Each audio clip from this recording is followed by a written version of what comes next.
มีมือสิอิ่มเป็นเดโน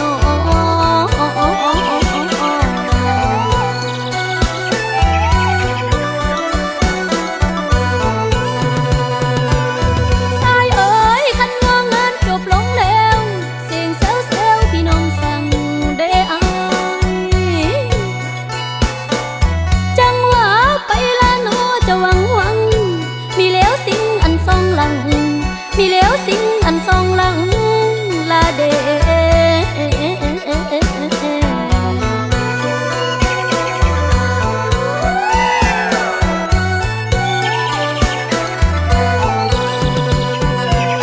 แพงเอ๋ยอันว่าไกลจากมือนี้ยังเห็นทออันนิ้วมือเปิดว่าไกลมืออื่นละมือ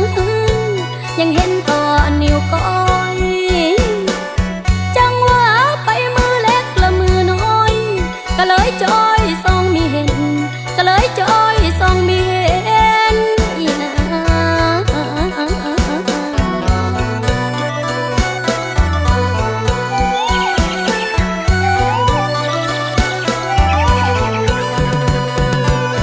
สายเอ๋ยสั่งมาป้าอีนางเว้นอยู่กลางทุ่งแก้มหมูกาโอ้ยหนูสั่งมาป้าอีนางเว้นอยู่กลางนาแก้มหมูไก่อยู่กลางให้แก้มหมูเห็นอยู่กลางแกงเหอแค่กินอยู่กลางแกงเหอแค่กินบ่เด้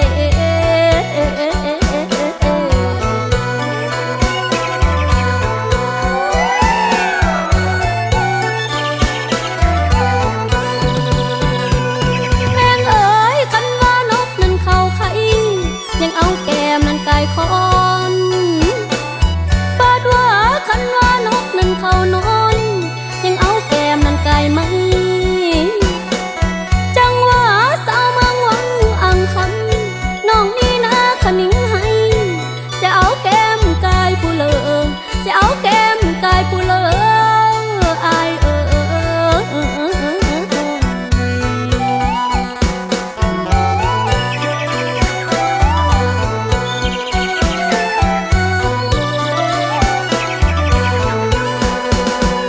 สาเจอน้องนี่เยอ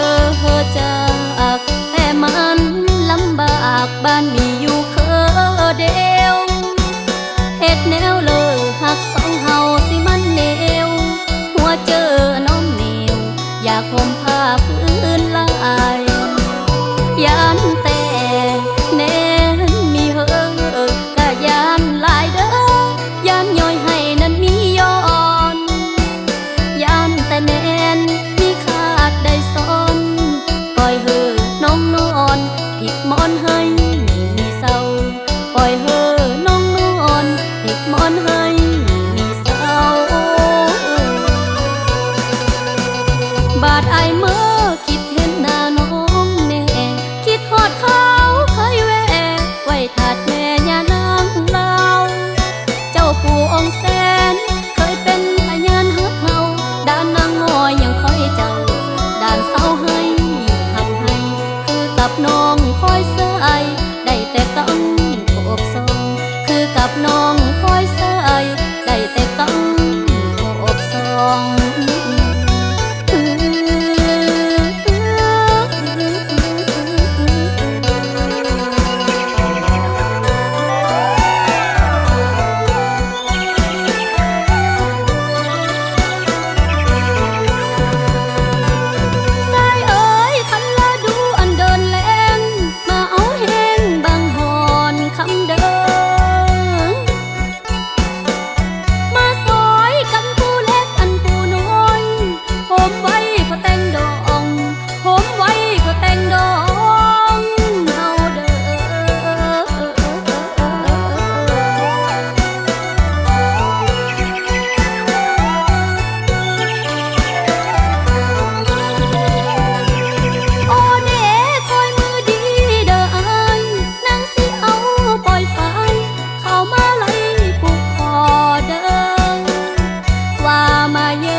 สุของค์มันปรารถนาพี่น้องใน